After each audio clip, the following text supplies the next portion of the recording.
I'm Jeremy, the People's Media. Tonight, we're going to address the issue of loneliness and also suicide, along with the Fearless Fund. We're going to address that and other hot topics tonight. And our number here is 850-206-3776 if you want to call in. So be sure to tune in. Talk to everybody you know and tell them to tune in as well. First, we'll go to our host, Mr. Bill Snow, who is the author of the great book, From the Project to the Boardroom.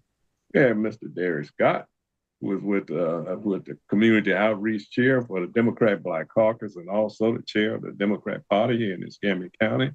We have Mr. Bill Daggs, who is with the Democrat Black Caucus and the DNC, and the Okaloosa DNC State Committee Treasurer here. Vernon Watson, who is where you'll be watching this on WBQP TV, the owner of WBQP TV, and you can watch it on Roku, Fire Stick, and YouTube, and also on the Macintosh Principle. That's the MacintoshPrinciple.com. We'll get right into it. First, before we go into it, we'll talk a little bit about RSV. That respiratory illness is picking up, it's gaining a lot of speed here in the United States. They claimed as of today it was had leveled off, but it's still putting a lot of people in the hospital. So I don't know what y'all think about getting the vaccine. Are y'all gonna get the vaccine for the RSV? Anybody? I guess I'll share this. I don't know how many. Did I get the? I know I got the flu. Now I'm trying to think which vaccines I went that day because I went and got so many. I know I got the COVID one and I got the flu. I don't know if I got RSV, but I will share this. My son has a young one, Naomi Ruth, and they have friends that have little ones. Great name. And yes, fabulous name. Fabulous baby, too. And all the little ones all got RSV, and then all the parents got RSV. So it's very, very, very contagious, and they got it in stages. So he got it almost before Naomi got it. And got really, really sick. And then as he was getting better, his wife got it, and she got really, really sick. A lot of congestion, a lot of cough. The baby keeps sick for a while, and the doctor says they have a cough. And so I would say if there is a vaccine that can keep you out of the hospital, why not go get it so that you can stay out of the hospital and you can stay alive? Remember, vaccines don't keep you from getting it, but they do keep you from most of the time getting as sick as you would get without them. So I would say get your COVID vaccine, get your flu vaccine, get your RSV vaccine, get your shingles vaccine, and do it as often as your doctor tells you that you need to. And I will just share that I know several folks who have gone to get the vaccine. They didn't have any side effects or ill feelings or symptoms as a result of having it. I myself tried to get it, but due to my age, the insurance company would not cover it for me, and they wanted to charge me a whopping $300 some odd. So I said, I will just practice all kinds of precautions and all that stuff, because I wasn't paying for it. So, what the age has to do with it, Derek?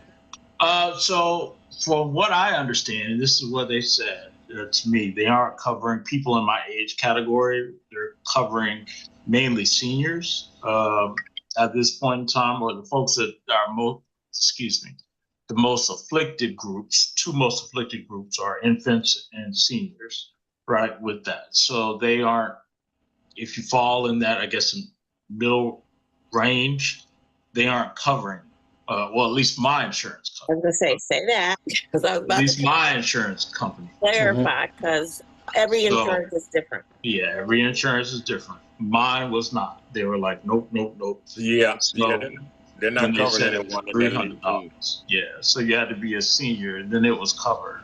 Well, a senior with certain specific instances. I know I went with two different people. One senior was covered, the other senior had to pay for it. And I was like, oh, no, that's all right. So I left it alone. Yeah. Then they told me, I was like, nah, I don't, I'll just be safe. That's all. So Byron, you gonna take the shot? I'm contemplating it, Jerry. I don't know. I took all the other shots. I don't see any reason why I should not take it. The shot. I didn't take the shingle shot, and the doctor told me last time I had my visit, I had a thing came on my back, but it didn't bother me. From what I understand about shingles, it's supposed to hurt and all that kind of stuff, last a long time. But I had something on my back, but it went away pretty soon. But the remedy's still there. And I asked the doctor, well, he said, you look like you went through shingles. Had just had your shingle shot. I said, no. He said, well, you can't get it now until 3 months after or something like that. Or hell, I said, if I don't have shingles, why do I need it now? But yeah, I don't know. But the RSVP, I guess I should. I took everything else. I don't see any reason why I shouldn't take that one. So hopefully, and before I get the mic here, Jerry, when we get off this subject, let's talk about how folks can make sure they get it. Cause I told you my brother was unable to get y'all last week, and I just thought about it. He was doing on Facebook, and maybe he's not friend to Derek on Facebook, or something like that. But we'll talk about that just when we finish this subject, okay? So folks don't miss us, cause folks look forward to this show every week. Okay, and Bill, send it back to me again, so we can post it as well. Okay. And it just to FY as a FYI, it is on everybody's page. I literally took the time and tagged everybody on the share, so it's on yours.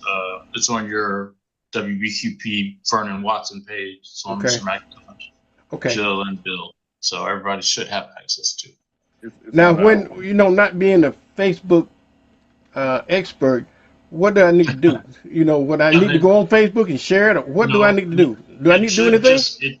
Well, unless you have specific settings on your Facebook account that doesn't allow it, it should just automatically pop up on your stream. So everybody who I tag, it automatically comes up. So anybody who's friends with those specific people should see it on their page and on their stream because I've tagged you. So all of Jill's friends, all of Bill's friends, all of Mr. McIntosh, all of your friends, they should all be able to see it on your page. Unless you have private your settings such that it doesn't. So what I have to do, nothing is basically you saying, right? That is correct. Okay, great. Depending on your settings. Okay. So depending on your settings, you shouldn't have to do it. I'll follow up with him to see if he. In fact, I'll text him now to see if he's able to get it. Okay. All right, thank you. That's a good point. Byron, tell them how they get it on your station if they local. Okay, if you're local, you can just go to channel 12.1 and get it if you're in the local area, or you can go to Roku and get it if you got the Roku channel, or if you got Fire Stick, you can go to Fire Stick and go on the Fire Stick app to get it, or you can just look at our app. You can get it from the WBQP TV app. If that doesn't work for you, just go on my website, WBQPTV.com, and you can get it from the website. And if that doesn't matter, just Google WBQP Internet, and we on several different internet sites out there, so it shouldn't be too hard to find it.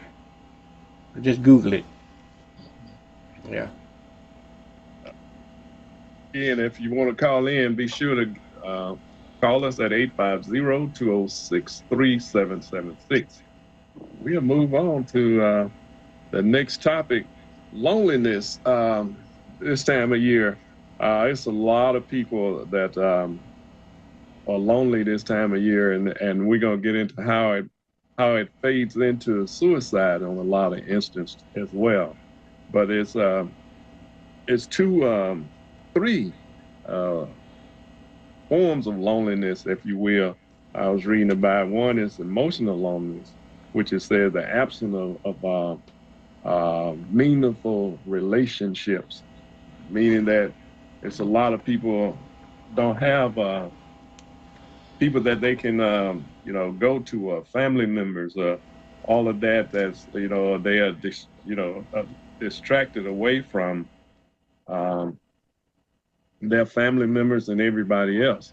So if we know anybody like that, or you know anybody like that, we need to make sure that we contact those individuals if we can, or invite them over if they're family members, or even if they're not family members. If you have extra time, invite the people over and try to, and at least try to see them at least once a week or so, even if it's not during the holiday of this time of the year.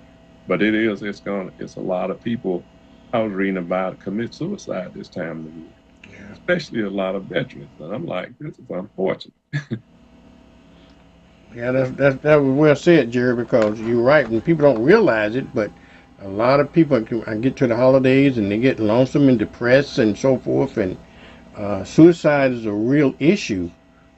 People realize it or not, so we need to do what we need to do to keep in contact with those folks, that particularly people that live alone and stuff like that, so we can kind of keep their morale up a little bit. Yeah. Jill, what you thought? What's your thoughts on it? I was kind of brought me back. I had two friends, well, one family member and a friend that we're pretty sure both of them committed suicide. And what I would say is every time somebody reaches out, it's important that you respond, because you can never go back. It's that one phone call, that one text, that one. I remember one of them came to an event that we had, happened to be at church. Jenna was singing, I was doing a praise dance, but they had said at that point, I remember her saying it was the only time that she ever felt loved and invited and engaged and accepted for who she was. And 3 months later, she killed herself. Wow. And she had kids, and I still see pictures of her, and it still takes me back to, could I have done just one more thing? Should I have reached out that day? She crossed my mind often. Should I have just reached out? Could I have? You always think not that you could have seen, but sometimes you'll hear people say that you just called or you sent them a text, and it was that day that I needed to hear that, or I heard a song when I was going to do something. So what I would say is that it's critical that we reach out to those.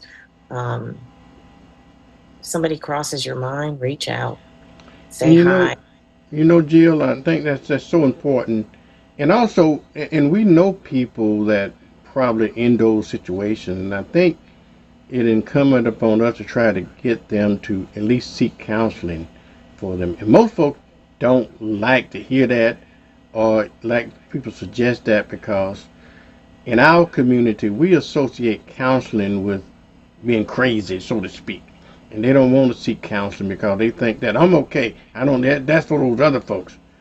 But I can tell you, counseling is good almost for anything. Sometimes people don't realize that they are going through some emotional state, and they think they can handle it and even though that those are the ones that do think that they can handle it themselves.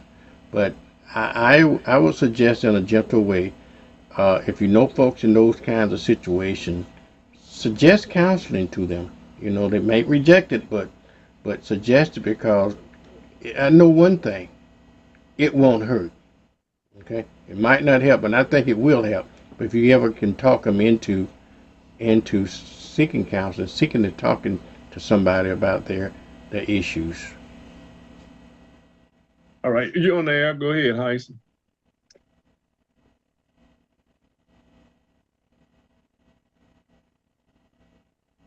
It's a part of knowing you need help, not being too self-centered to ask for help. And, we have to get to that point in a lot of parts of our life where we are willing to say, I need some help. And the good thing about therapy or counseling, it can help you avoid some of the medications that sometimes people get on medications when they have psychological issues, and they skip the counseling or the clinical psychologist. They skip that particular profession that gives you tools. They give you tools when they give you therapy and counseling. They give you tools that you can use on a daily basis to make your life better, to make your psychological condition better. There's a young lady here in town. I can't think of her name right now, but somebody on the show might be able to think of the young lady who is a clinical psychologist here in Pensacola and has helped a lot of people. And I do think she's on faculty right now at UWF. So, but yeah, Vernon is right. A lot of people have benefited from that, and there are people who have been in therapy and counseling their entire adult life, and they're functioning. They are functioning people. You probably see them and don't even know that they are going to therapy or counseling sometime as often as once a week. So, but just real quick on the loneliness, I think what exacerbates the loneliness this time of year is that there's so many people having fun and socializing and, having a good time. And so if you're lonely and don't have that outlet in your life, I believe it exacerbates your condition and makes you feel even worse when you come in contact or when you see people having families and having parties and all that sort of thing. So, but those are my comments so far. Thank you for taking my call. All right, thank you, Brother Heisen. Okay. Yeah, the research shows that some research, I say, shows that that it causes depression. Loneliness is something that causes depression. Can cause mental health problems, the lack of sleep. So it has a lot of issues that come with it. It says some research suggests that loneliness can cause increased stress. It is also associated with increased risk of certain mental health problems. For example, depression, anxiety, low self-esteem, and sleep problem, anxiety and depression. It isolates. Isolation, and it stops people from doing a lot of things. So this thing loneliness has a lot of issues that come with it, and it tells you some of the root causes of loneliness. That loneliness can leave people feeling isolated and disconnected from others. It is a complex state of mind that can be caused by life-changing events and mental health conditions, poor self-esteem, and personality traits. So that's why it's so important for people to see psychology or therapist or counseling, whatever you may want to call them. But it will help a lot of people. Unfortunate in our community, it's a stigma, and it became that way from years ago. That you had to be strong. You couldn't have issues, even though people had them back then. Right. People said they were crazy, but they weren't crazy. They just And Darren, that's the issue. I think the stigma in our community, because we associate getting counseling with people that's crazy. And nobody want to be associated being crazy. But one thing, they got a national hotline out there. It's a 988 hotline that if people don't not seeking counseling, they can just call that 988 hotline, and they should be able to have somebody to help them with those kinds of issues. Or they can text them. Just text them that 988 number, and somebody will come on board, and you can talk to them, chat with them, and maybe they can help you. Maybe they can talk you through some of the issues that you may be occurring.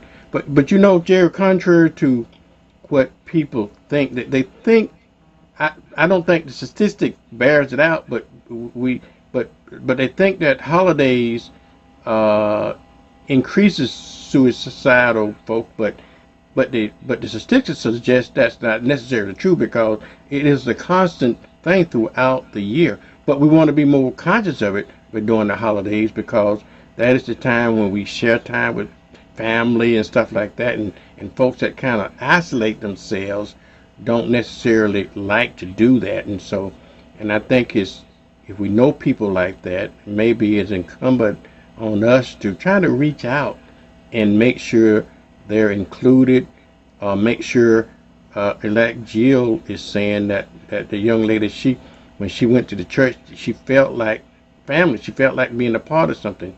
And I think people that suffers from those kinds of issues don't feel like they are part of anything. And I think we might want to just pay a little more attention to people behaviors and just try to help them out, because if it's suicide, then the suicide, it's too late. Then it's just too late. So sometimes people don't like to be intrusive. They don't like to pry, and sometimes they'll tell you, I'm okay, and or don't bother me with that stuff. Sometimes you have to help people help themselves.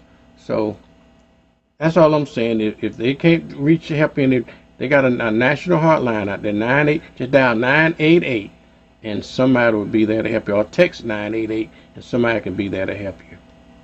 Vernon, one of the things they talked about was emotional loneliness and social loneliness and existential loneliness. Yeah.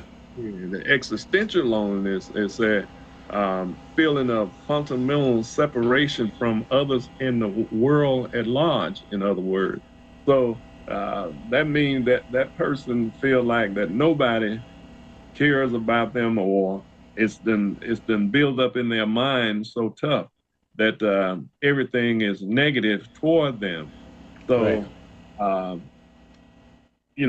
They're at that point maybe where if somebody don't get to them, that they might commit suicide. And yeah. What really got me was when I read that from young adults aged 16 to 29 are more likely than anybody to commit suicide. Wow, that young, really? Young, 16 to 29. I'm like, wow. It says young adults aged 16 to 29 years are more likely than those in the older age group to report feeling lonely. Often, always, they are often always. The research from the Co-op Foundation found that only 5% of young people say they never feel lonely. Only 5%. So that means 95% of young people feel lonely some kind of way, and you have to wonder what is the reason behind that. Yeah. And that means out of that, a bunch of them are contemplating suicide, and many of them do commit suicide from 16 to 29. It's the highest rate. Yeah, and Jerry, in my training that I learned about counseling and dealing with people.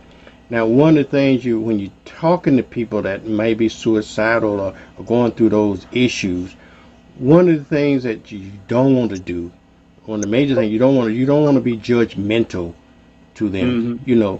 Accept what they are saying. I don't care how quote crazy it sounds. Okay, but accept them. Don't try to judge what they're saying. Don't try to interject your own feelings. Don't try to make them understand. Listen to them. Most folks just want somebody to listen to, okay? And just listen to them, and and as a novice, and not being a professional, but that's probably the best thing that we can do is if somebody come to your problem, and don't reject them, and just listen to what they're saying, and understand, and be empathetic with what they're saying. You don't have to agree with them, but you know, you can always acknowledge them by nodding, you know, affirmation. You don't necessarily have to agree with them, you know. But those are the kinds of things I was trained to deal with and talk to people that might be in those kinds of situations. So if that'll help anybody, I just want to pass that on. Yeah, and when we got a call, go ahead. You on there? The study, the research has been done recently on the effects of social media with our young children. So let's, as parents and as family members, let's be real, pay a lot of attention and be real sharp on what our young people are doing on social media, because that has had a great impact on the harm that young people are doing to themselves as a result of being involved with social media. So that's just, you know, a hint to the wise is sufficient. So let's be very vigilant and very aware, because there has been a rise in suicides among young people as a result of social media involvement. And also the numbers of Caucasian men is pretty high too in the area of suicide. That's all I have right now. Thank you. All right. Okay. Yeah, but among the African American community, this is sort of a new phenomenon that's taking place, and I'm looking at it. It's the third leading cause of death for young black men aged 15 to 24. It's the third leading cause of death, and so and that means it's four times more likely to commit suicide than young ladies or women.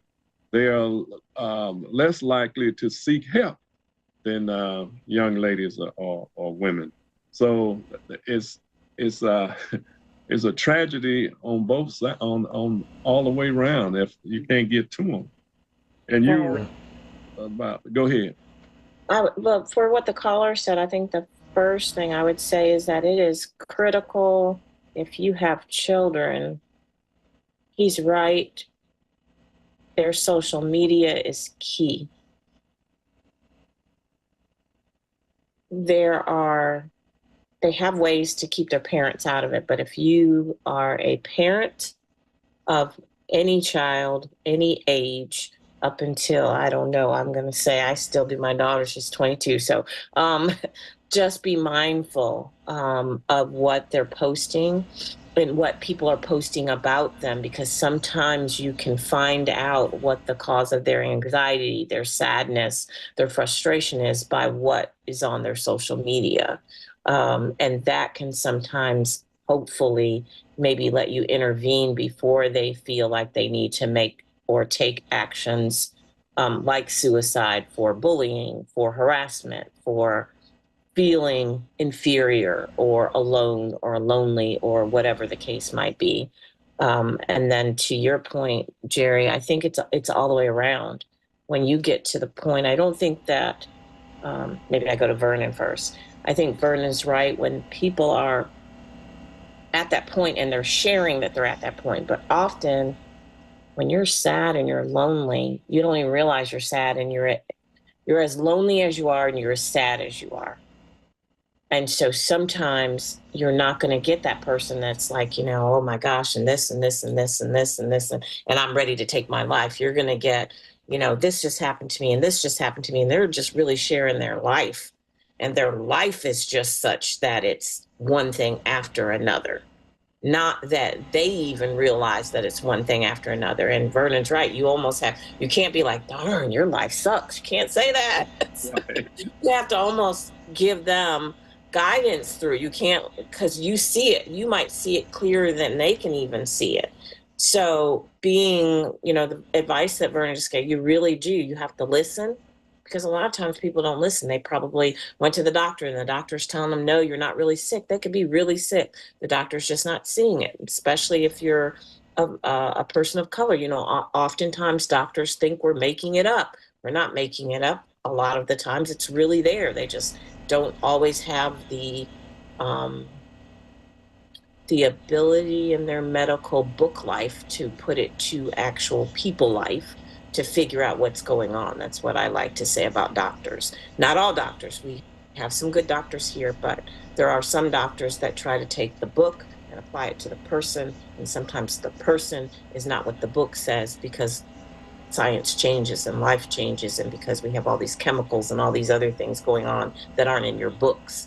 And sometimes it takes more than just using your book sense. Sometimes you really have to look at the person and what they're saying is actually going on and put your test, what they're saying and how they're feeling together to put it all together. But I say all that to say that it's just critical that I think that we talk to each other and that you listen to what people say, because I don't know this, but I just always wonder if there was something that was said in those two cases that many of us in the 3 counties that she went through could have picked up on, and we could have maybe changed the trajectory of her final decision, because many of us knew and loved her, and maybe we missed something just because we weren't listening.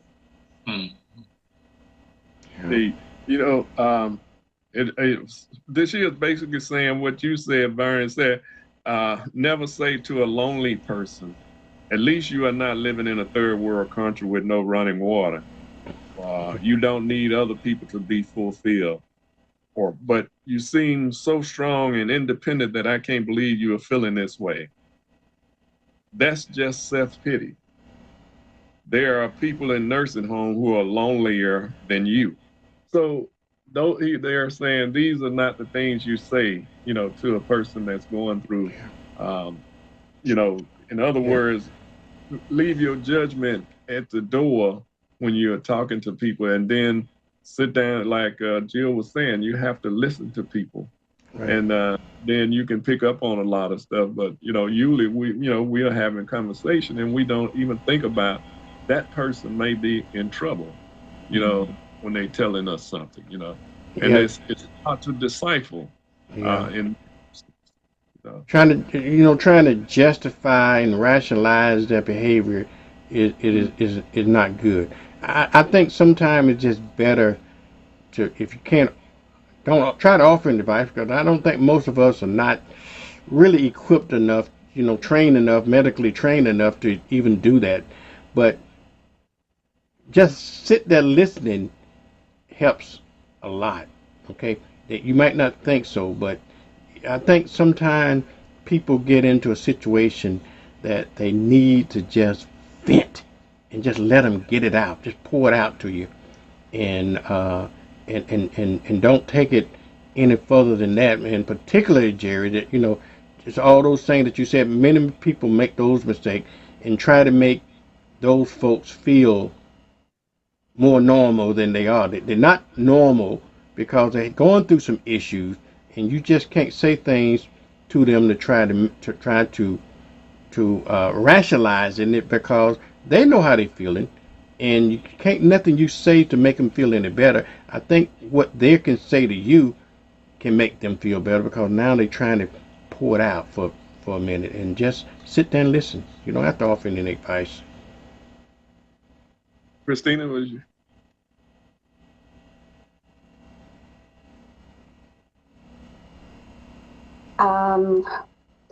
There's a lot of this. A really important conversation.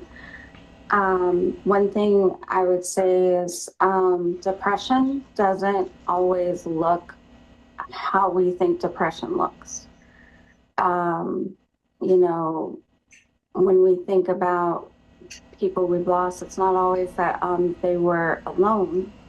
It's different than being alone and being lonely.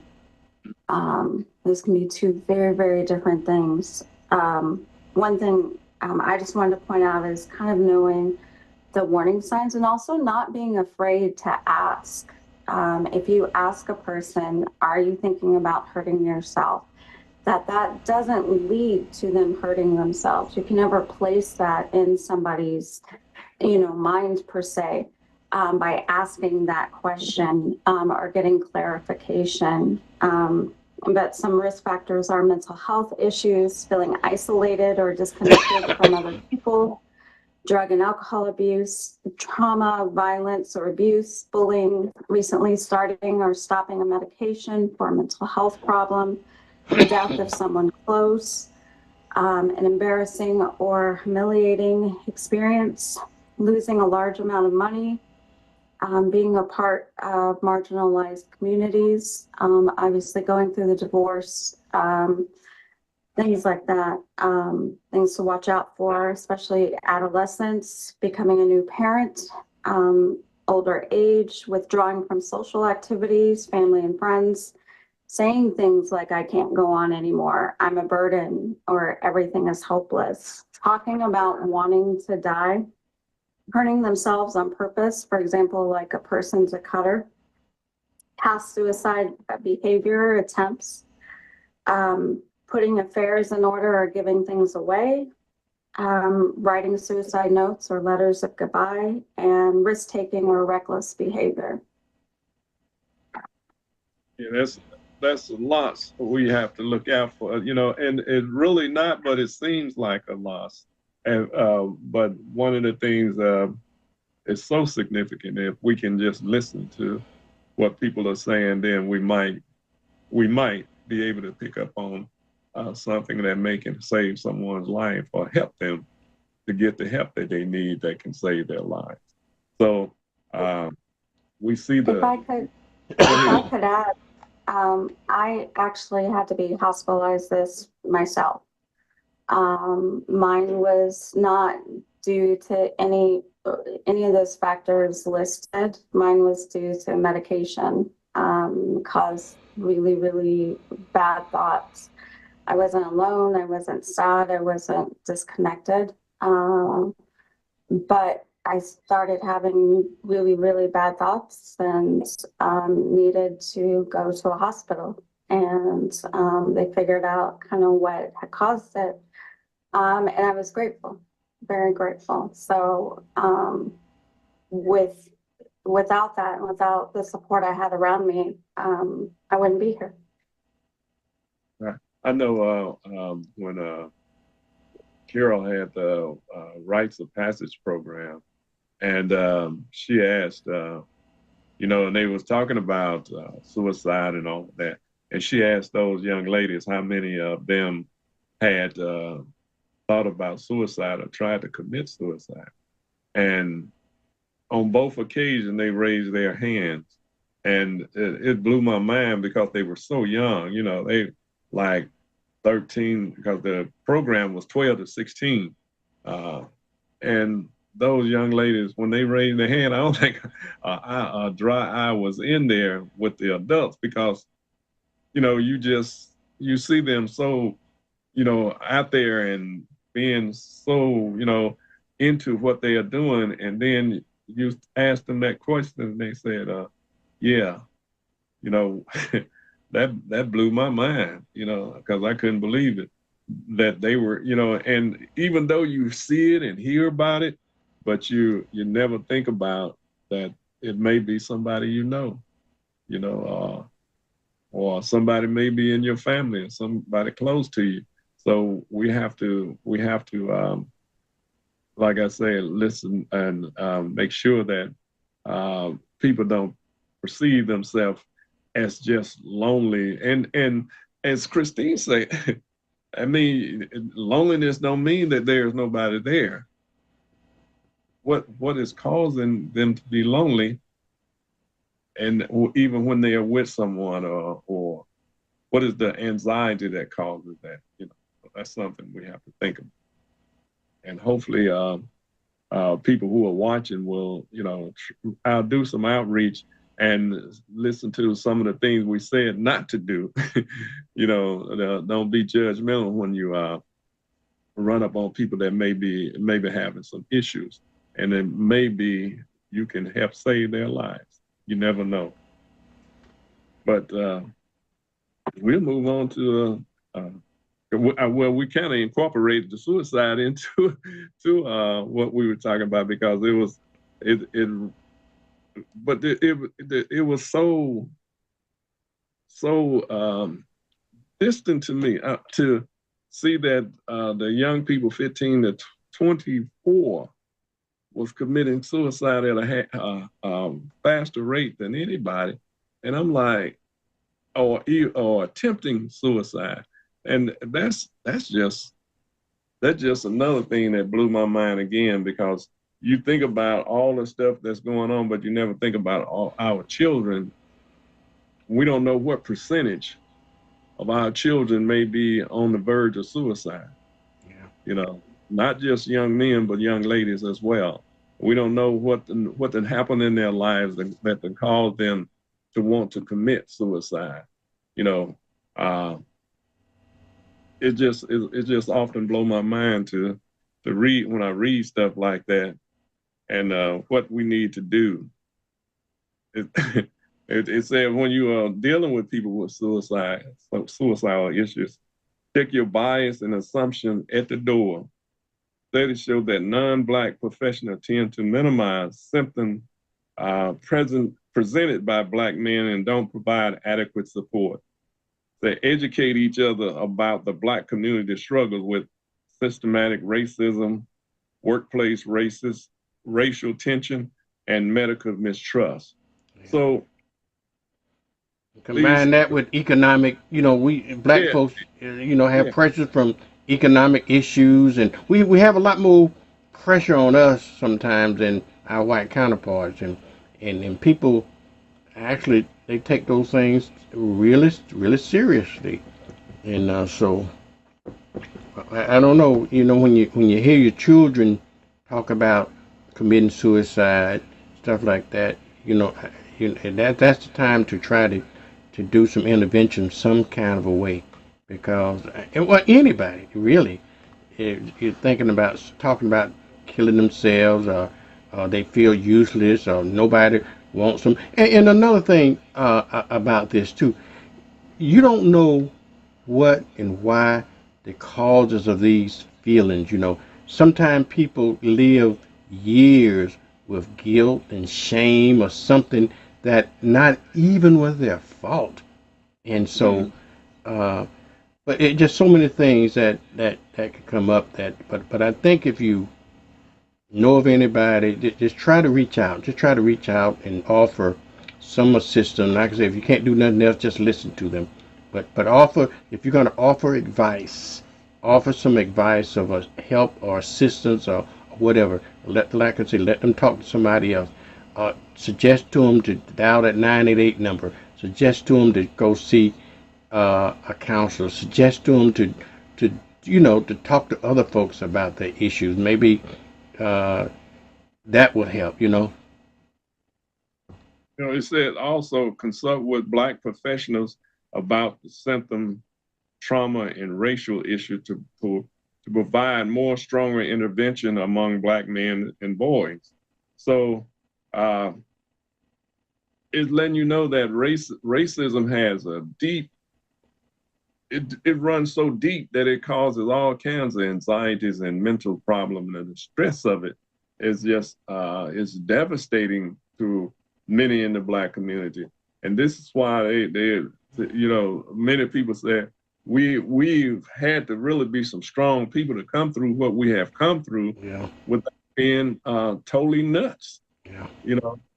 Because the things that we've had to overcome and still have to overcome by the racial tension and the passive aggression and all of that take place with us day in and day out, it traumatizes you, and it traumatizes children as well, because they see trauma. It's not like they don't see what's going on, and it seems like to them you seem defenseless, in any instance. So, and particular stuff like police brutality, you would think that was nothing to worry about, but honestly, I haven't done anything unlawful that I know of in my life. But every time I see a cop, every time I get pulled over, this anxiety just rises, but even that more, I worry about my son more than I worry about me, because he's in a different generations, and I'm so worried that interaction with police is it's an issue. So when you got all those stresses on you, and, you know, we got the normal stresses, then we got the stresses of being black. So that's wow, it's just amazing. Yeah, yeah. It says also be present and allow them to lead with the conversation. Something you was talking about, Vernon. Use active listening skill by repeating what you heard and ask if you can ask questions about what they have said. It's also be care to not label them or introduce mental health issues until you have built a rapport and are sure about a diagnosis. Educating them on the symptoms and how they tie into mental health. It's also said, do not ask them to educate you on their culture, but instead be open to understanding and learning on your own to understand them more. So it's telling us we need to learn a lot, you know, as much as possible when we are addressing people with different issues that may arise, you know, in our circus. Yeah. Hold on. Oh, you on there? Go ahead. Yeah, I was just calling back because I wanted to mention just general wellness and how general wellness can positively affect our mental health. And when I say general wellness, I mean such things as getting enough sleep, having a good diet, eating the proper foods, and avoiding those foods and those alcohols or things of that nature that are not good for us. Certain substances can, the research says, can drive you into depression. That's one of the biggest problems of alcoholism, is that they tend to move into depression from the alcoholism. So just general wellness, eating, like I said, eating the right foods and avoiding those foods that are not good for us. Those are some underlying causes of poor mental health. Is not getting enough sleep is one thing, and the research is really strong right now in terms of the value of a good night's sleep. And so these are just some things that may not appear to us right away that will affect our mental health. Thank you. All right, thanks. Thanks. Also, that's one of the things that we're gonna next month. I'm gonna try to get Sister Candace Muhammad, who has a lot of knowledge on food, and her husband who deal with sleep apnea. Apnea. Am I saying that right? Apnea. Yeah. Apnea. What's that? But anyway, I'm gonna try to get both of them on to talk about that, because they have a lot of insight and knowledge into the how sleep affects your health. That, and she can talk about the foods. Well, you know, Bill, which we had on before. Yeah, I remember in the studio live. Yeah, with us. So, but we're gonna try to get them back on to talk about that next month, along with other people other guests that we are looking to bring on with us in the coming days. But yeah, that has a lot to do with the anxiety, you know, especially alcohol. It has a lot to do with this time of year when people sometimes overindulge, you know, and I'm not judging anybody because I did it myself. So, but you can overindulge, and I know that too. And you know, well, hopefully nobody do, because it can cause you a lot of issues, a whole lot of problems outside of your health. Yeah, you know, alcohol is a depressant in itself, dear. So you know that it you add that with your already state of mind, it's just not going to be a good picture. No, it's not. Yeah. Really not. Jill, look like you were about to say something. No, I was, but I am thinking now that you said that, the people go out and they drink, but it's a depressant, but they go out to drink like they're having fun, but then I'm just putting it. I don't drink, so Yeah. to me, I'm just thinking that people go out to drink and they're having fun, but they're actually bringing themselves down. But then if Right. you're upset and you go out to drink, then it's just making you more depressed. Yeah, Right. when they drink, they get that initial euphoric feeling, that they think that they can deal with life, but once you get past euphoria, it's a down, it's a depressant. So, Yeah. and you know what they say about drinking, uh, it amplifies your own feelings. If you feel bad about yourself, you start drinking, you feel worse about yourself. You know what I'm saying? And drinking sometimes, if you feel good about yourself, it might make you the happiest person in the world. I don't know, but it has different effect on different people. But I can imagine that if you're suffering from, and sometimes because these issues, these psychological issues, are so invisible. Some people don't know they have it, and some people do know they have it, but we don't know that they have it because we can't see it. And so, if one is not aware the effects that alcohol it's not an upper, it's the real is a downer. So if you depressed, alcohol is the least thing you want to drink. Okay, so Yeah, it is a depressant. yeah, It can be that, or it can have you up for a minute. yeah. It can also make you embolden you too. Yeah, just for a minute, okay? Just when you're going through that euphoric state, you think you're on top of the world, but after that, anybody ever got drunk knows that. After this, coming back down on that stuff is just something else. Yeah, it can put a hurt on you. Believe me, it can put a big hurt on you. Yeah, when I was drinking, that's what I will often indulge a little bit too much sometimes. Well, I thank God I never had that habit of wanting to. I tried to sociably drink like everybody else, but for some reason I never developed that taste for alcohol. And thank God, like I got a saying, God always take care of babies and fools, and I guess there's a reason why He didn't let me indulge in it. So, Go ahead, Ice.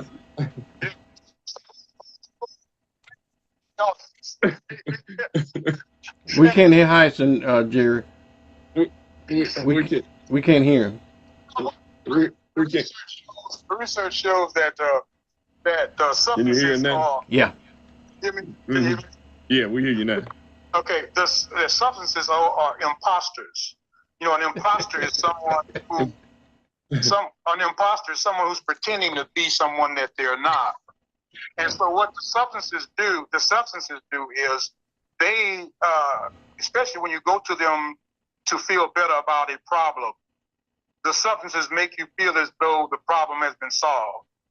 And then what happens is when the substance runs through your body, through your bloodstream, the problem is still there.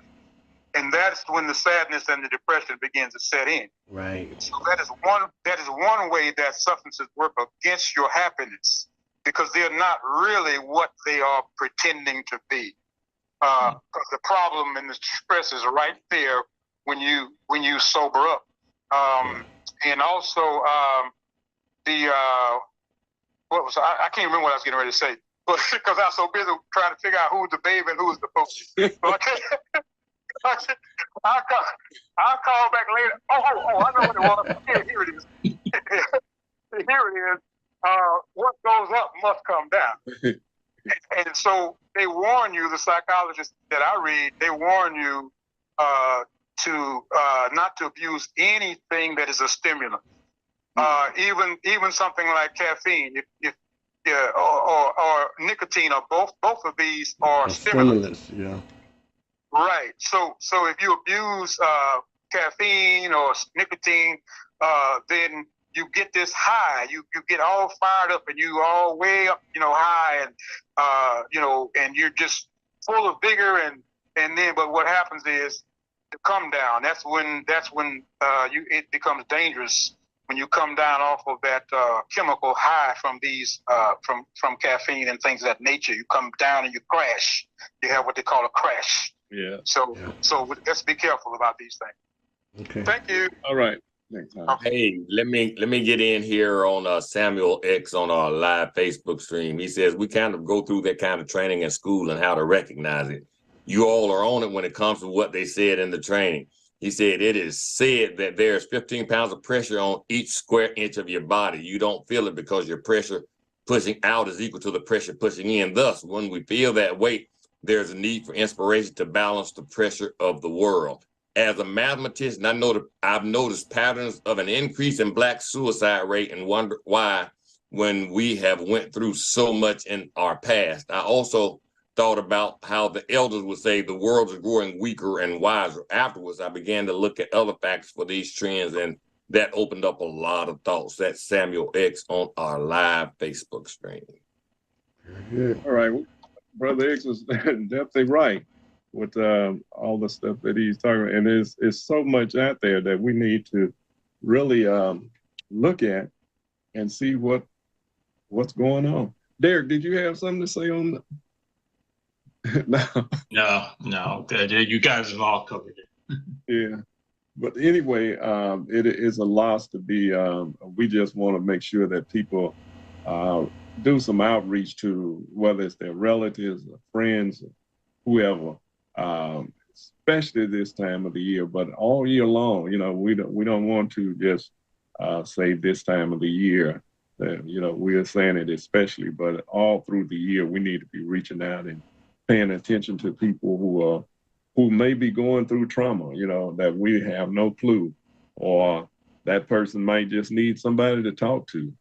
But they, and it has to be a trust factor though, a lot of time, because a lot of people won't tell you stuff that they don't trust you to keep their information private as much as possible. While you're right there, Jerry, I transport so many people on a weekly basis, and it's amazing, man, as I sit here and look, everybody that has spoken has touched on a lot of what I hear. I have elderly people that are in their 90s that say that they have outlived a lot of their friends and their loved ones. They have children, their children don't check on them. And they are apt to share with you, man. It's amazing how people can talk to what they feel is a complete stranger. Some of them get out of my vehicle and I'm just overwhelmed at the fact that they would share some of the stuff that they share. So I try my best to just be a good listener and just, let them know that, hey, I'll be praying for you. That's pretty much all I can say. And to actually be praying a lot of times while they're speaking, I'm actually interceding, but it's really, really sad. And then when Jill, even Jerry alluded to, Vernon said that someone that needs help and doesn't seek it out because of the stigma, especially in our community with what goes along with seeking out counseling and all. But I think that there is something really, really wrong when you know that you need help and do not seek it out. Well, I think it may depend on what kind of help is needed. And counseling. That's I'm speaking in reference to counseling, therapy, to not seek out, because the quote unquote the label that people are crazy that seeks out. We teach our young men to be strong and all that stuff. True enough, but man, when you got something going on in your head and you know that there's a problem and do not seek out counseling or therapy, that's something serious. Yeah, and a lot of people might feel labeled if they right. And that is the issue, because absolutely that's part of what I read, that people see the stigma as a stigma, especially in the Black community, according to the Black psychologists. Dr. Umar Johnson say, you're not going to make no money in the Black community as a psychologist, because people are not going to come to you because of the stigma that's attached to people getting, help. Right. I mean, help with their, whether it's mental or just something they need counseling on. It may not be a mental problem. It might be something else. but they don't seek counseling on anything, whether it's economics or anything, financial. And that's what causes us to stay behind a lot and with a lot of issues. So hopefully, people will seek the help that they need to get, where they need to go on that issue. And anybody else have anything else on that? If not, we'll talk about Navy Federal Credit Union before we get to the y'all biggest credit union in the country, and denying all you colored people. Yep. That's your credit union. Yeah. Well, they denied me for a mortgage loan, Jerry. Yeah. Yep, they sure did. And I had excellent credit, but they found a reason not to approve it. They gave me some bullshit reason about, okay, well, that was during COVID, and they did some reason about, well, maybe we can revisit in 6 months and all that kind of crap, And so, yep. But I didn't realize, well, I should have realized it, being 72 years old, that racism behind it. But sometimes you get in denial. Yeah, you just don't want to fight that day. Yeah, you're right. You don't want to fight that day. Navy Federal, you would think of all of the credit unions, Navy Federal would not be the one. But there they are. They're the leader in all of the loaning institution of lending to black people. They're the leading ones to reject black people. Right. And they supposed to be holding the money of a lot of military people and all of that. And a lot of these military people are black people. Maybe they don't know that. Yeah, the statistics CNN reported, they only approve about 47% of black applicants, where other banks approve about 70 in the 70 percentile. But it's amazing. Yeah. Wow. That was mind blowing when I said, no, not Navy Federal. With all those black folks there working and the people that's in the military that's got money in Navy Federal. I mean, you was in the military.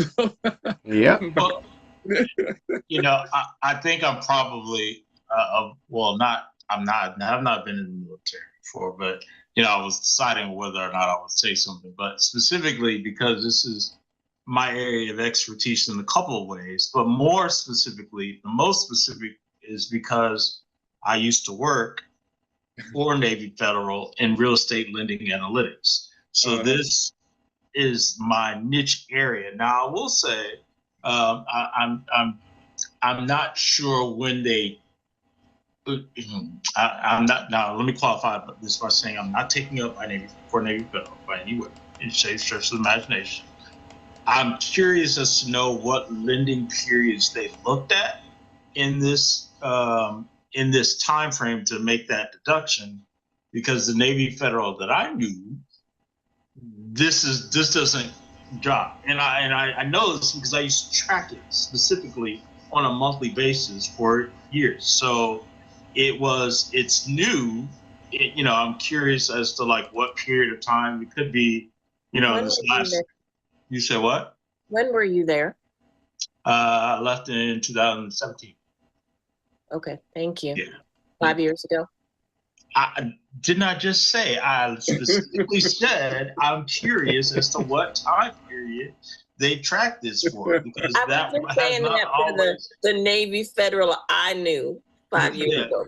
That's what I said. The Navy Federal I used to track this, and this was absolutely not the case during that period of time. Now, I guess the point that Jill is trying to make is that they have changed in their practice, but even still, I talked to, I think I'm curious to ask. I'm going to ask some folks. I still have very close contacts in real estate lending analytics that still work there. I'm curious to see what their thoughts are on this, because, when I track it, and when I used to track it, they were, for mortgage originations, they were pretty decent for people of color, specifically Black folks and Black applicants, as they do. So I'm surprised to hear this.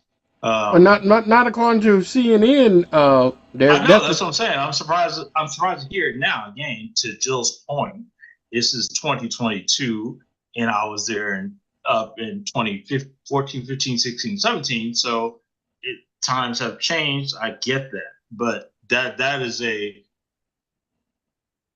like 180 shift in from what I used to know. I'm just curious as to what has changed to make that be the case.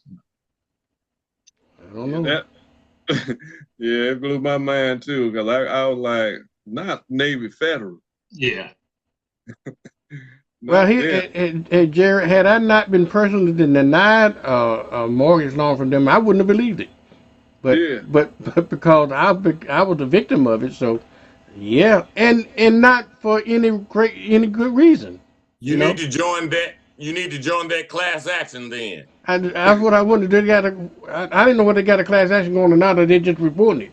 But they just reporting it, but you should initiate one. I'll tell you.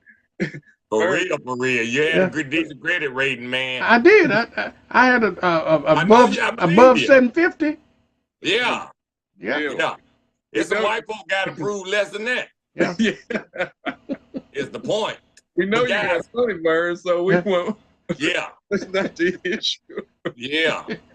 But in all sincerity, folks, if you're not banking with a Black institution, man, One United out of Miami, they're the biggest Black banking institution in our country, man, and I'm proud to say that I've got my Black card, man. But please, I'm not telling you to desert Navy Federal because they're local and you need to bank somewhere locally. But man, oneunited.com. Please go on and start doing something with them.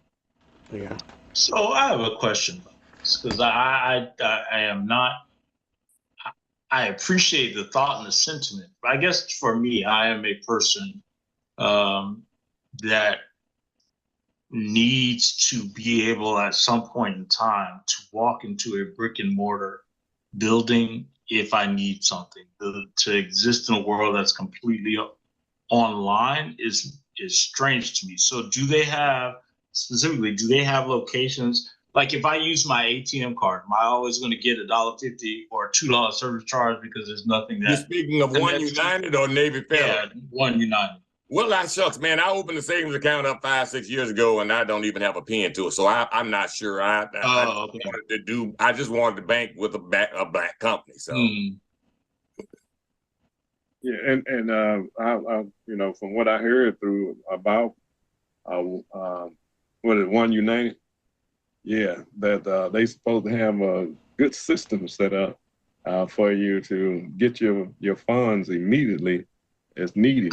So I don't, but that's what, as a matter of fact, I had them to send me some information because I was going to at least put something in there. Absolutely, man. Everybody that's in our viewing audience, man, please, you guys are banking with these institutions that won't loan you money and loan it to everybody else.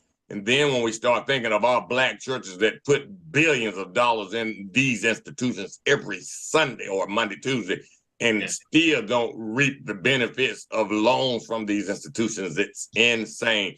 But One United, man, I'm telling you, go online. I put the web address in my in the comments on the show, but oneunited.com, it's people friendly, the website, the customer support is really, really good. But I just wanted to be a part of something. Well, Bill, I know Christine trying to get in, but I'm glad you mentioned. I've never heard of One United to now. Oh my God, man! I heard 5 years ago. Really? Car Jumbar out of Miami was on our show, and he mentioned it, man. And I got my Black card with the Black man with the crown on his head, man. And I it's something that I'm very proud of. But yeah, man, go just start saving something, anything with them, just to put our money back into the banks that are going to loan us something if we really need. Christine, I know you wanted.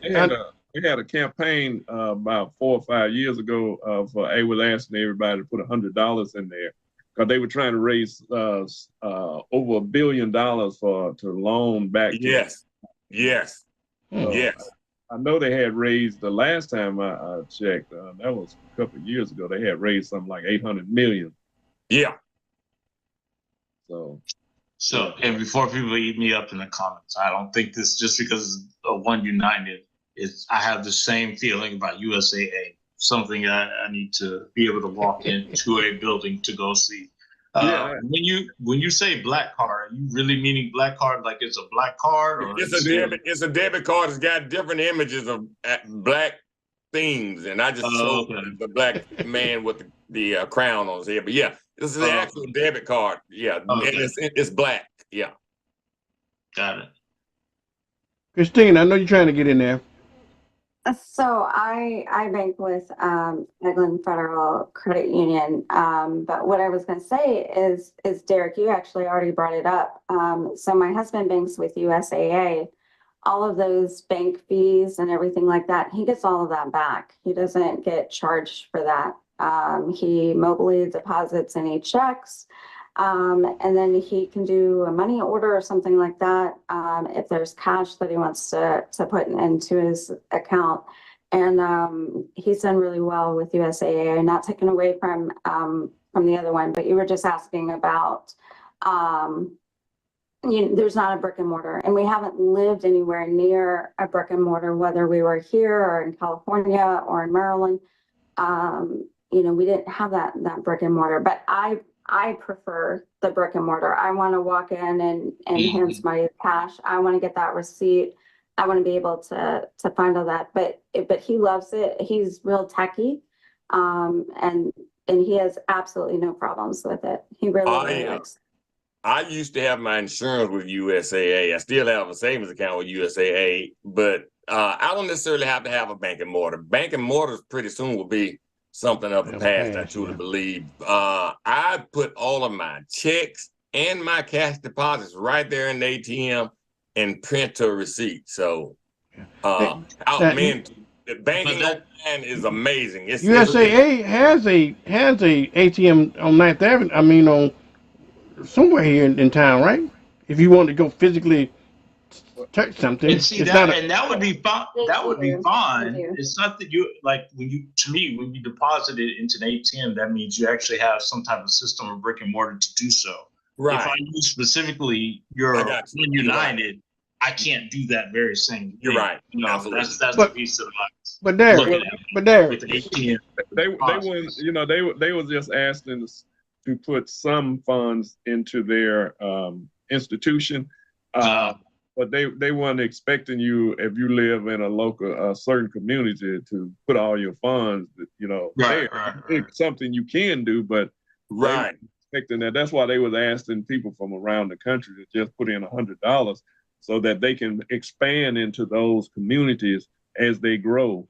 But Derek, everything is now becoming virtual anyway. Yes, everybody now, you don't have to go to the brick and mortar to deposit your check. You take a picture of it on your phone and that kind of stuff. And so, but to me, it still goes to yes, I hear what you're saying, and I'm the person that has every app on my phone, and I will use it. I can still deposit checks that I receive. I don't even have checking accounts, but I don't have physical checks, so I actually have to go, and I get that, and I deposit stuff via taking a picture, on my phone and depositing it through the app and stuff like that.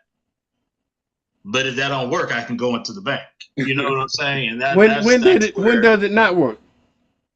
I don't know, but just in case it didn't, I want to be able to go into a bank. That's my I feel you, man. I feel you. I promise you, I do. That's the only thing, for me. Or conversely, if I wanted to your point, I understand that it's a savings account, but let's just say times are hard. Like, let's just say I put $100. Times are hard, and I need to access that $100, right? I want to be able to pull out $100. I don't want to be able to pull out $96.50 because I have to pay a $3.50 service charge. That's what I'm saying, and then not be able to get it back. That's where my issue comes in. That's kind of like using an ATM, but most of these come like USAA and all these folks. they'll waive that fee anyway. But if you're doing it virtually, I don't think you would have that issue doing it. I'm the one. Let me tell you my story.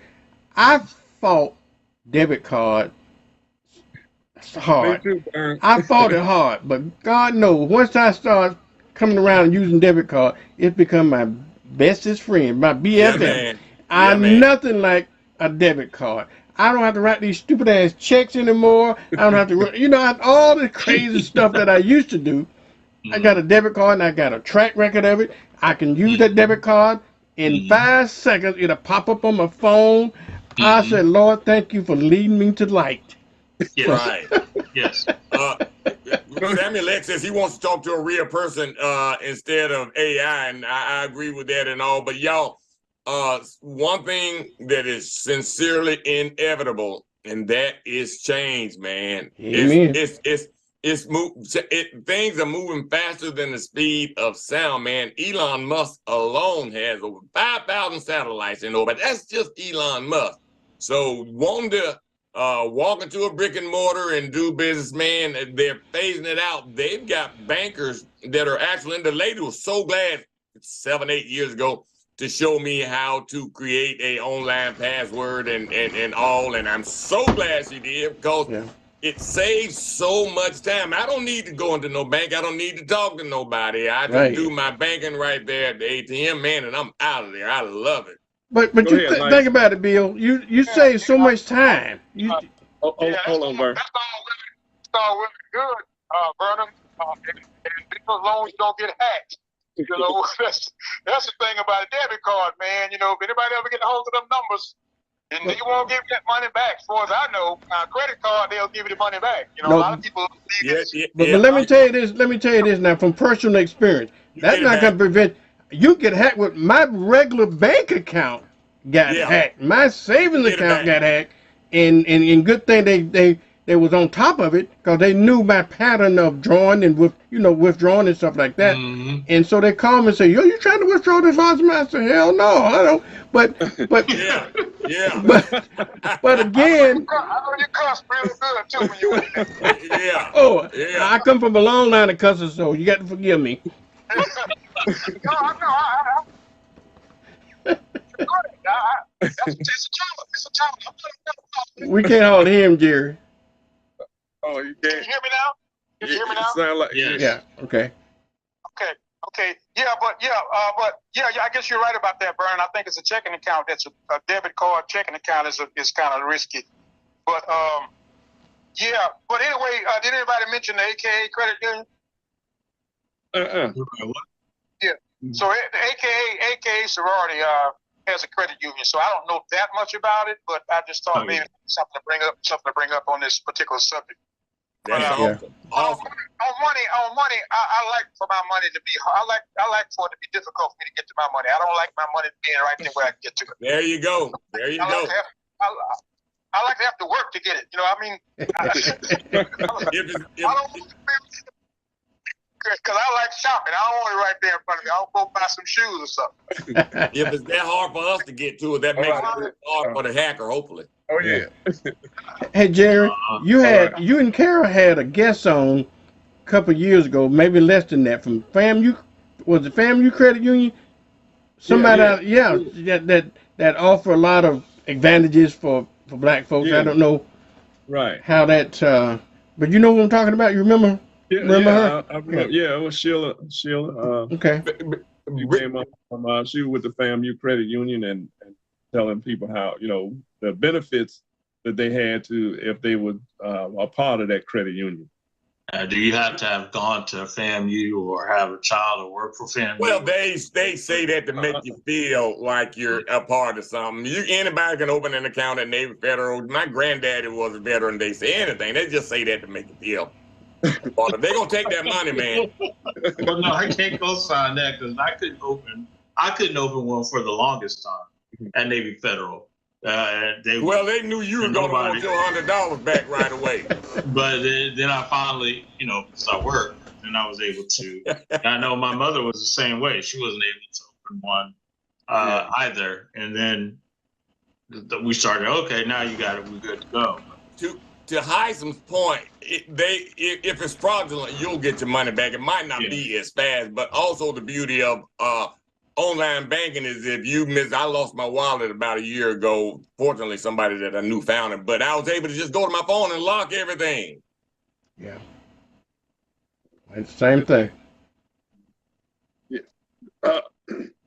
Let's move on to the Fearless Fund. Did anybody read about that or get up on any information on that? I remember seeing a report on that. I do remember seeing a report on that. Was that the women that they're trying to stop them? You know, because in some state, legislation was passed or something to that degree. Yeah, these are some lady. Go ahead, Derek. Yeah, no. Well, I think the larger the context of the Fearless Fund falls under the recent decision by the Supreme Court that ended affirmative action. Right. The same gentleman who sued for the Fearless Fund is the same gentleman who sued on behalf of Asian Americans to give them a fair shake at the Ivy Leagues, right? So we find ourselves, you know, I think, not to hijack the conversation, but we look at where they thought they were going to be versus where they are today. And then that allowed that same gentleman to go after the Women of the Fearless Fund, which is a venture capitalist group for the most part that's designed to give people of color and women fair chances in business and industries, specifically in tech, and saying that this guise is not fair under now the new ruling of the Supreme Court of affirmative action. That's where we are right now. Yeah, and they were giving out startup loans, $10,000 and $20,000 startup loans, and under the venture capital. And the venture capital, they got money from different philanthropic organization and capital organization, and they were using to help. I mean, who would not want more business in the country? And because of these startup businesses, it has put people to work. Some people have hired one or two other persons to work with them. That means there was jobs being created by by this Fearless Fund. So they was creating quite a few jobs, and and it seems to me it's an all-out attack on Black women, regardless. That's basically the size of it. Yeah, and he was using that as how did it hurt him, and how did it cause harm to anybody? And that's why I don't see how the Supreme Court or any other court would take up a case like that, because you're creating jobs, you're creating businesses in the country. You are getting, building generational wealth. What is it about that somebody didn't like about what was taking place? Is it so they are so afraid of Black women in this country? Black people in general. Yeah, Black people in general, but Black women especially, because they're the most educated in the country. They're the one creating many more jobs in the country. And a lot of times, it's always amazing to me that some white man coming over into our community, and destroying the ability of us to move forward in the future, to leave generational wealth for our future generations of young people. Tupac said it best some 25, 30 years ago: to the women in America, especially Black, bear with us, can't you see? They were under attack. Well, that attack has transcended just Black men. Yes, absolutely, Jared. Christina, were you going to say something? So according to Fearless Fund, businesses owned by Black women in 2022 received less than 1% of $280 billion that venture capital firms deployed. So less than 1%. That's all Black women-owned businesses got out of all the capital that was sent out there. And so this person is mad about that. Exactly. I mean, it's unreal. It is just, it's hatred. That 1% just is too much for him. Yeah, it's too. But you know, and this war on Black women in the country and Black people in general, but it's definitely directed at Black women now. Yes. They done took all the jobs and financial wherewithal from many of the men and beat them down in the country. Now they're going after our women. And that's a reason for men to stand up in this country, because this has gone too far. It's gone too far already. You know, enough is enough. You know, when I saw that he was suing and and somebody said that it was because of the way, you know, the Supreme Court ruled that it was the potential for them to win. I'm like, how can they win? And sure enough, they defeated the Fearless One. Well, Jerry, let me ask you, the Supreme Court hadn't heard it yet, right? They have not heard the case. I think then the appeals court, the one that put the restraining order on it, and now I think the Supreme Court for the Fearless Fund itself. Correct me if I'm wrong now, because I might be wrong on it. But it's gonna have to go to the Supreme Court now to settle it. Am I right or wrong? Yeah, more than likely. Yeah. Because if that was the appeals court. The appeals court, the one that put the stay on it. Yeah. And so now that I guess the folks at the Fearless Fund are going to have to ask the Supreme Court to settle this all together now and see. Right. And hopefully they will do the right thing, but we'll see.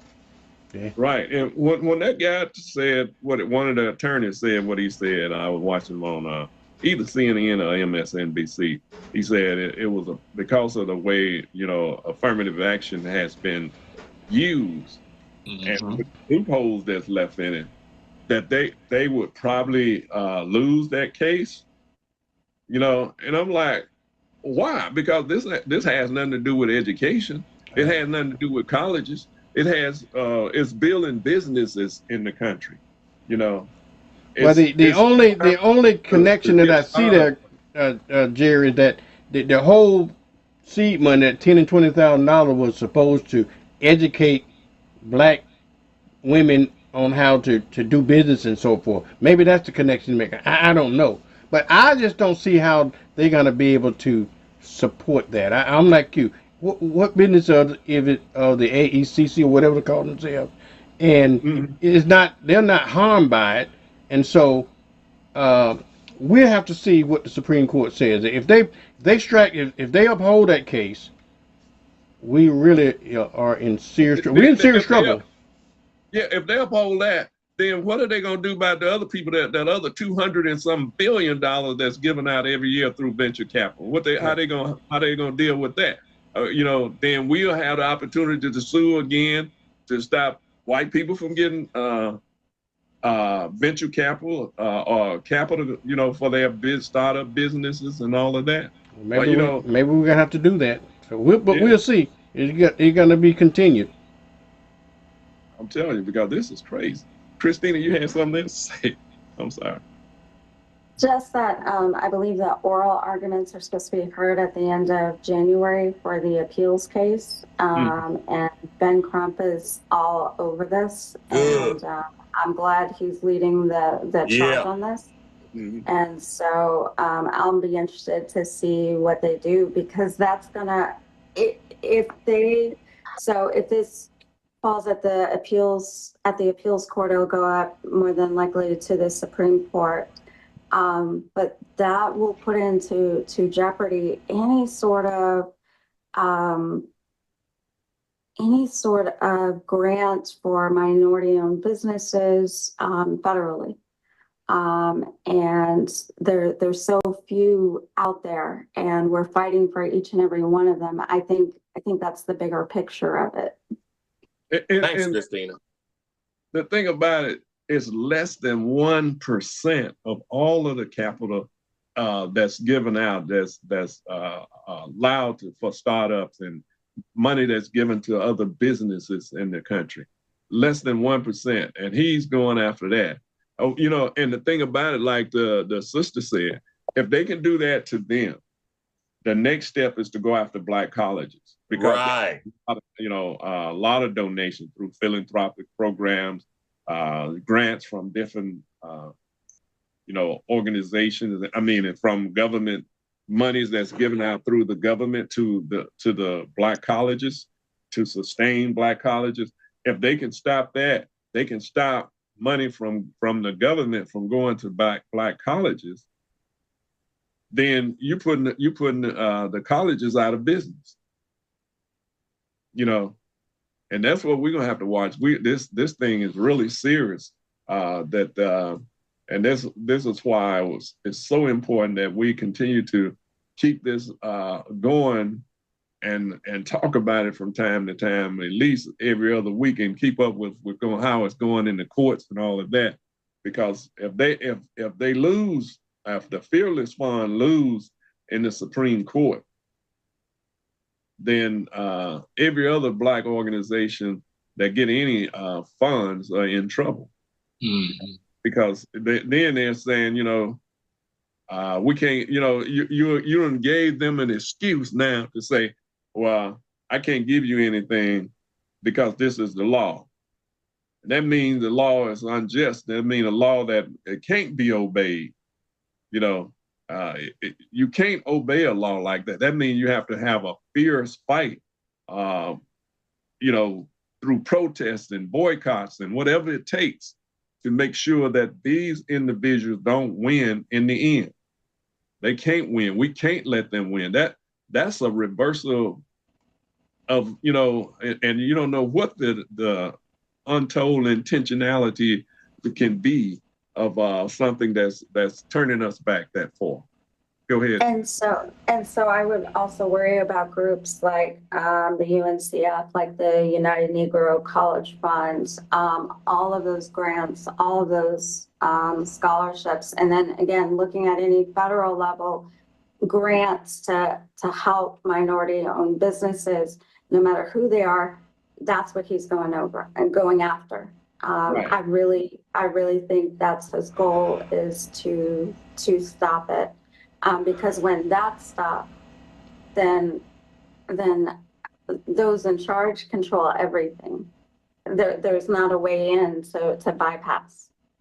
Right, and that's why it's so important that we have these shows like this and be able to voice our truth about what's taking place, because we are dealing with facts here and truth about what's going on and what the potentiality could be if we don't stop this now, or try to learn as much as we can about it and be prepared for what may come down the road and see it and be proactive in the process.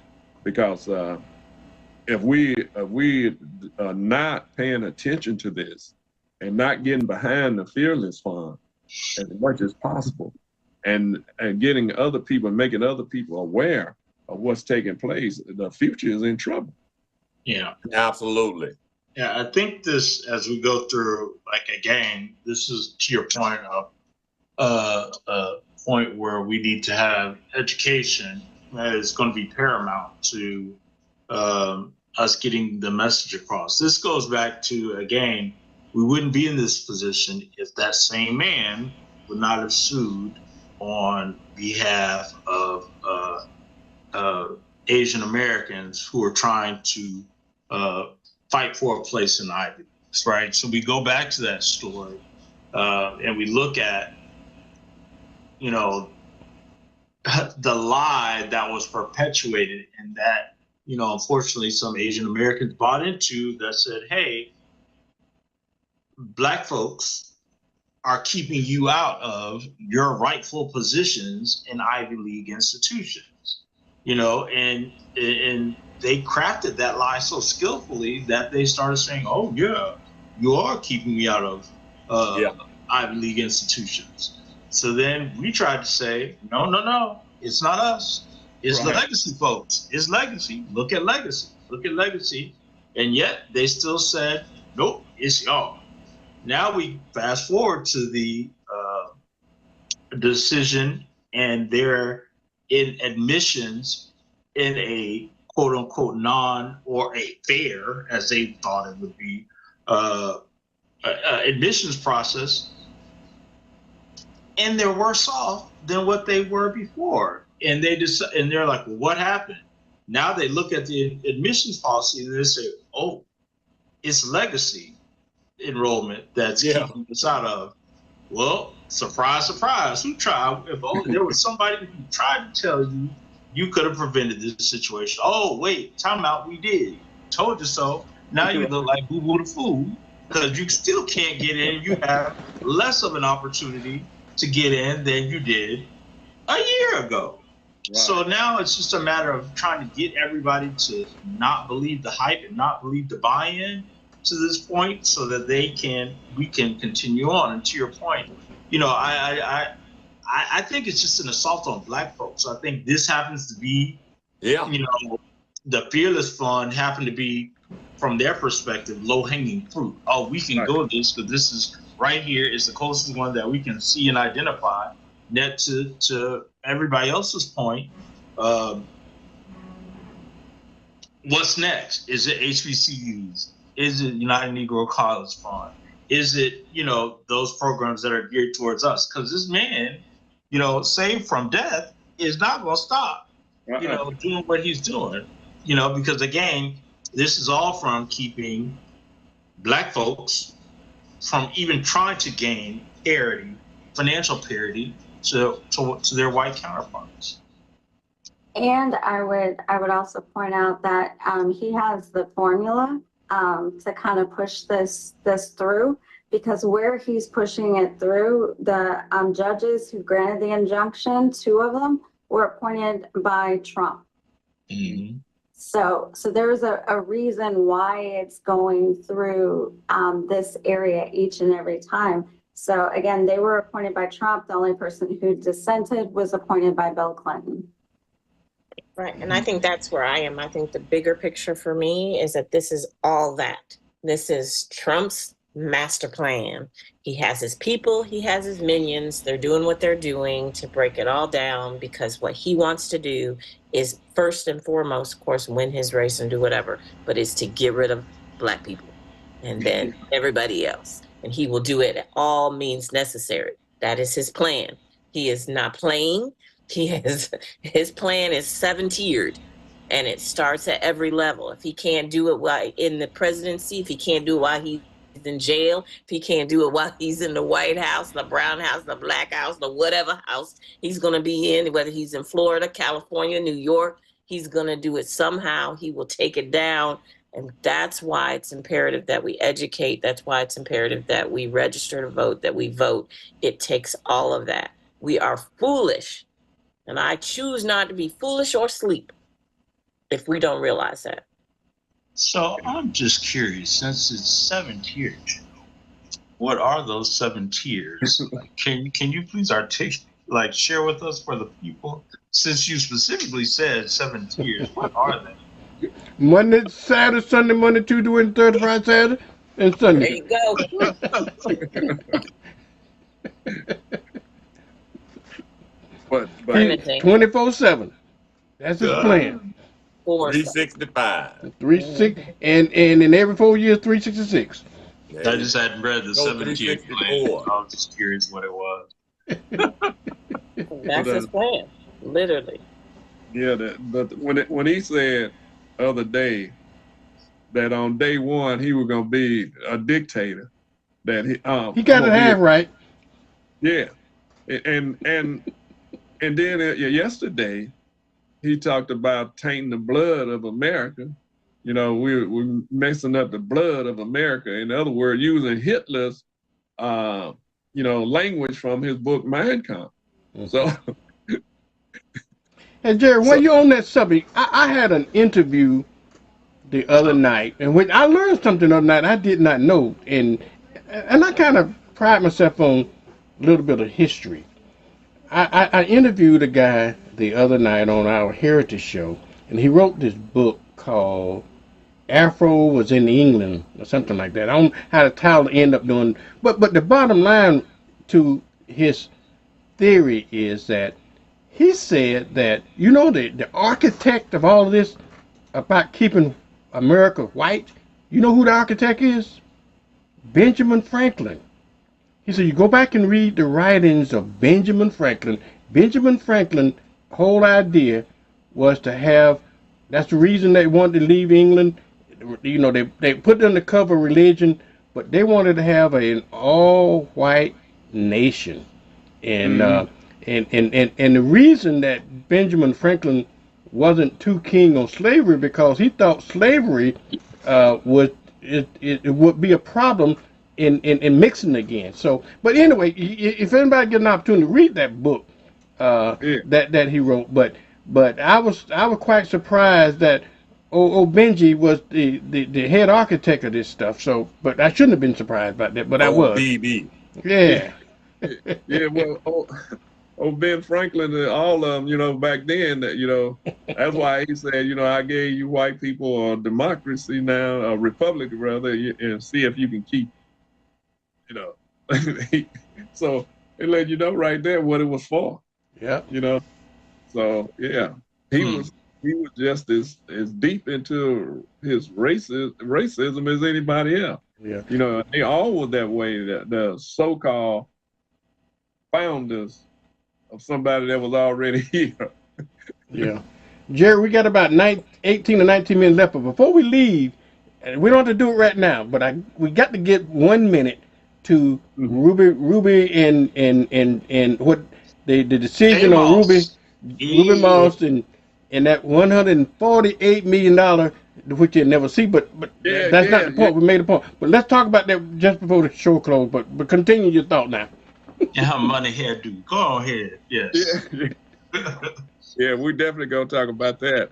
But we definitely want people to understand what Trump is saying and how his minions are going after us behind the scenes. They are picking us apart through whether it's whether it's voting rights now, whether you can file a suit for your right to vote. The way the ruling have taken place is that only attorney generals can file, and I know it's in certain districts, certain court districts, but if we don't watch out, it will be all over the country soon if we don't watch out, because Trump have appointed judges all over the country. So all they got to do is seek out those judges who will go along with them. Not every one of them is going along with him, but the majority of them are. It's just like the lady here in Florida. It's stalling out now because of she don't want Trump to go to court. But the thing about it, if we don't watch this, if we don't watch what's going on and how we are being picked apart through voting rights, economically, everything else with this fearless fund, that was really a cross the line moment for me, because it was a straight up attack on Black women. And it's always amazing to me that you don't hear enough about that when it comes to attacking Black women in the country. And it goes all the way back to what Malcolm X said: the most disrespected, most unprotected people in America, the Black woman. And so we have to change that trajectory and that verbiage so that we can look at this thing differently. But we can talk about the sisters that beat Giuliani. Now I hope Giuliani be passing out the meetings like a drug dealer, like he was trying to. Yeah. About now, let's see. Yeah, you want to talk about drug dealing? Let's go and pay up. Exactly right. But I was shocked though that they give him 3 times for what they asked for, $148 million. That was a message sender, brother. That was only a message sender. I promise you, boy, this is gonna be good. Yeah. And what's her name? Ruby, the mother. Yeah. With Ruby the mother, Freeman. right?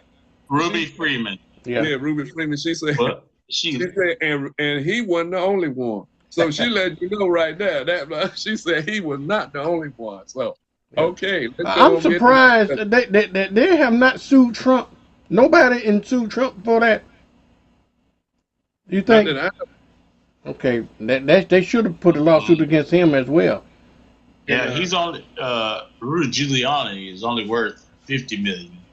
And No, according to the thing, his net worth $50 million. But they say it's gonna eat him alive. But I want them to get every penny, every house. I want him to sell that house on Park Avenue. I want him to take that house in Palm Beach. She had Miss Ruby Freeman came with her red hair. She looked like I got me some money today. So I appreciated her.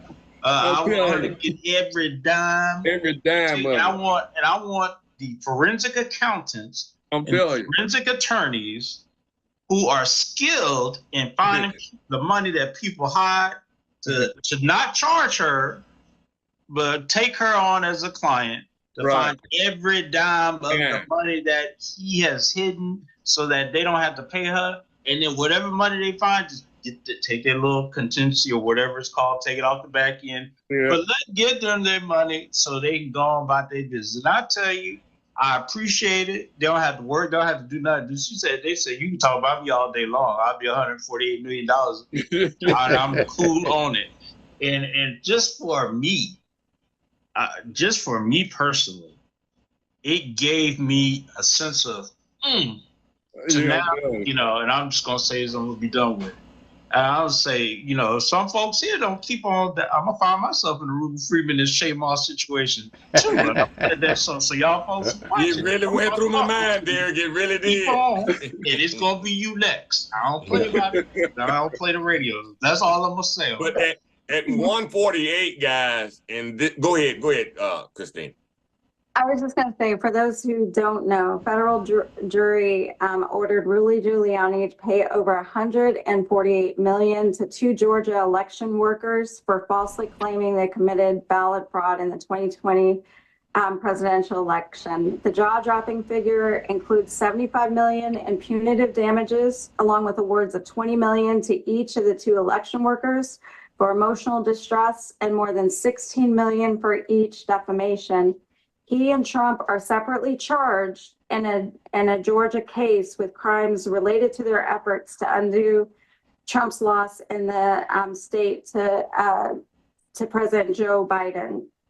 That's what that verdict for everybody who just didn't know what was going on. That's what that verdict is about. The penalty phase of Donald Jerome's trial. I promise you, man, when we get that figure, you think 148 was jaw-dropping. Y'all just wait, and then he has defied the judge, his sidekick, the prop. Y'all wait, man. Y'all think 148 was something. We fixing to find out the billionaire that he is. Now, America, if y'all want to rise to the occasion and mortgage your homes to help him when that verdict comes out, fine with me, but it's going to be phenomenal. Yeah, and if they win it, let them ante up. All of them. Yeah, when I was bringing it back over here. But more importantly, you can't go around lying on folks and think that you won't have any repercussions. And let me, my camera right here, so I'm gonna look dead at it because I'm talking to some folks.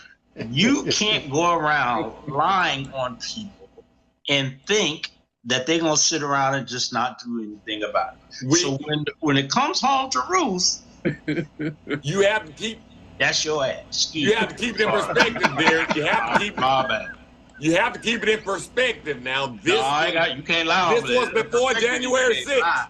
They thought that he was going to somehow finagle himself back in power and that there would be no repercussions. You got to keep it in perspective. When Giuliani and them were out there on the warpath, man, after the election with all of that foolishness, this was pre-January 6th, and they really thought in the back of their mind that they would be Spengali enough to make America somehow believed this guy and that he would end up back in power. Some people still believe he's the doggone president, man. They spun it so well.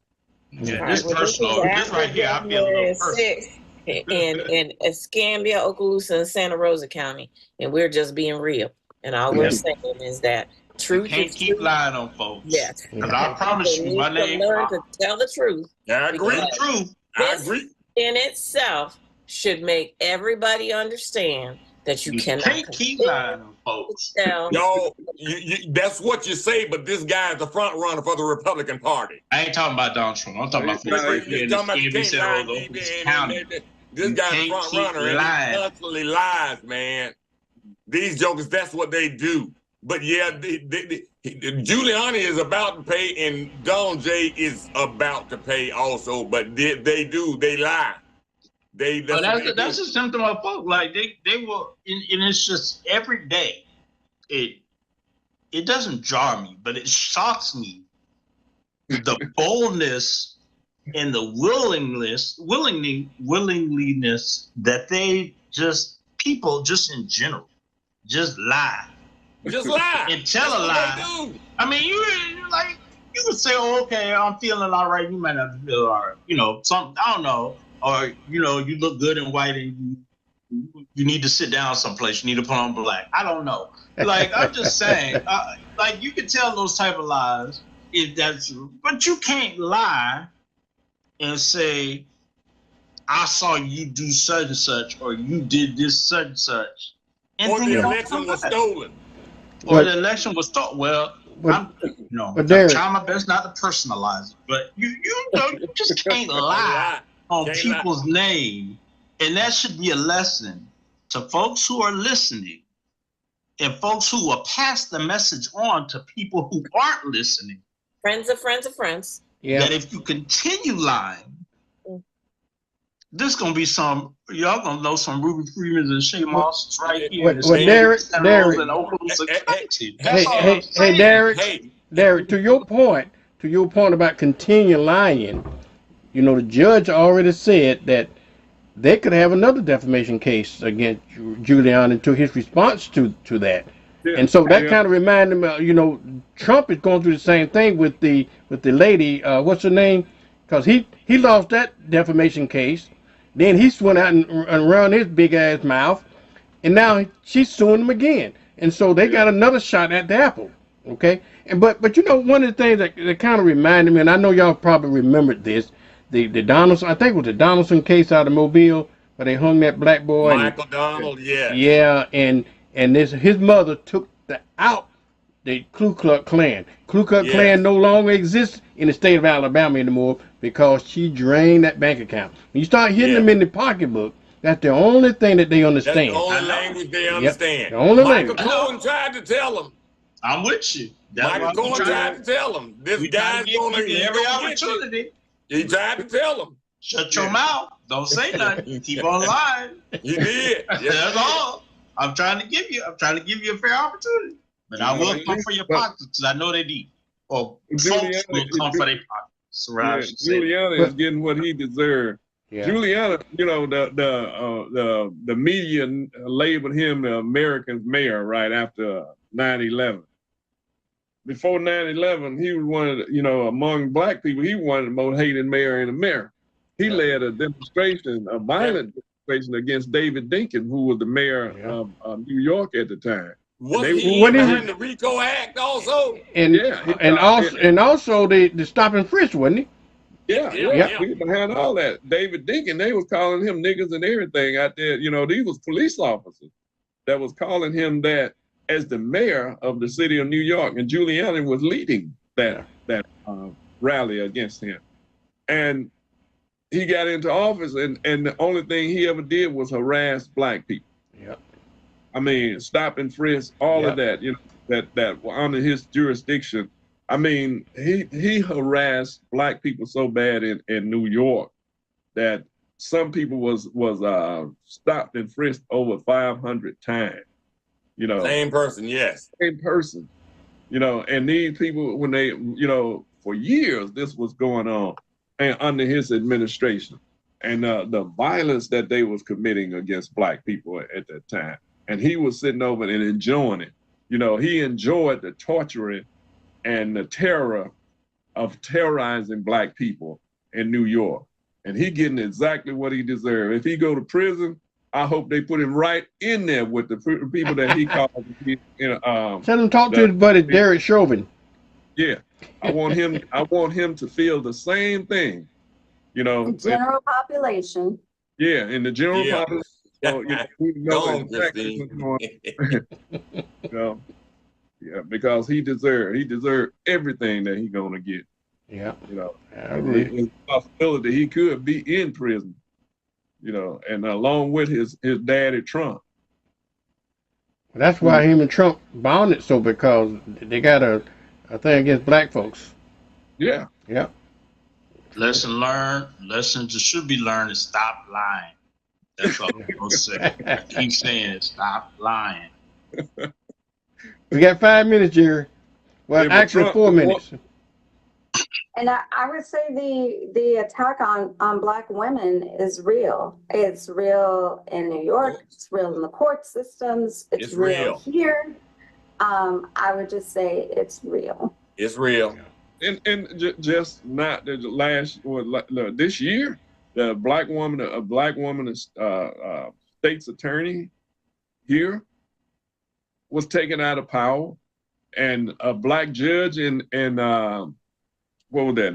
Either Philadelphia, might have been one of them, taken out of power.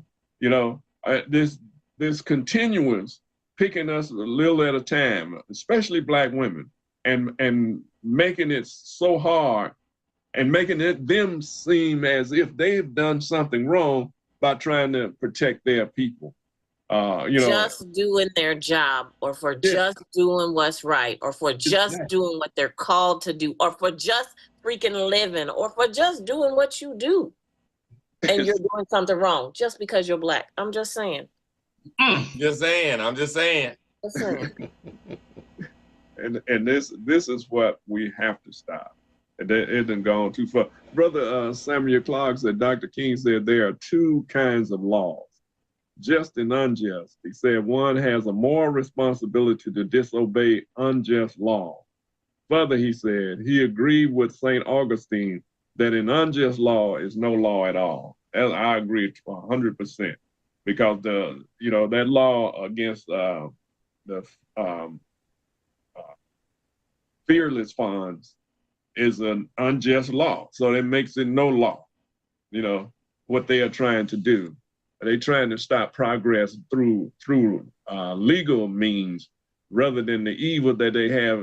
They made it so hard for them. Now they're using the court systems and the legislative systems to destroy our people and destroy our rights to participate in the processes here in America. And we have to know what they are doing, and we can't be afraid to tell the people what they are doing. That's right. When we talk about systemic racism, that's what we're talking about. Mm-hmm. That it's not one person, one action, one thing. It's a whole system that uplifts it and allows it. That's right. And it's been institutionalized to the point that even we don't see it sometimes. We living under that. We got so used to living under these conditions, under racism and its right aggression and the terror that it brings, that we sometimes choose to ignore it rather than confront it. Yes. Yeah. And I understand. Go ahead, Derek. Can I just quickly say, I'm changing the subject before I forget, that on Tuesday of this week, which is the 19th, the book ban is going to be giving out banned books that have been banned across the state of Florida. They're going to be here in Pensacola on the 19th at Open Books, the bookstore, which is on 1040 North Guillemard here in Pensacola, as well as the attorneys who are handling the lawsuit for the banned book case that's going on here in Escambia. If you're in Tallahassee, they'll be in Tallahassee tomorrow at Common Grounds bookstores. And where is it? Tell them where it is again here. It's at Open Books, the bookstore called Open Books Bookstore, which is at 1040 North. I want to say Guillemard, but I think people say Guillemard Street here in Pensacola, 32501. And they'll be there from 1 p.m. to 5 p.m. Tuesday. So anybody in the surrounding counties, Escambia, Santa Rosa, Okaloosa, if you guys are interested and want to attend, you guys can do that there as well. Okay, this time is about up. Hand it back over to you, Derek. Oh, we thank you for tuning in to our voices tonight. We will see you next week for another episode. For those who are on, stop line and have a great night. Thank you, everybody. Good night. Good night, everybody. Tried to cut us off, Derek.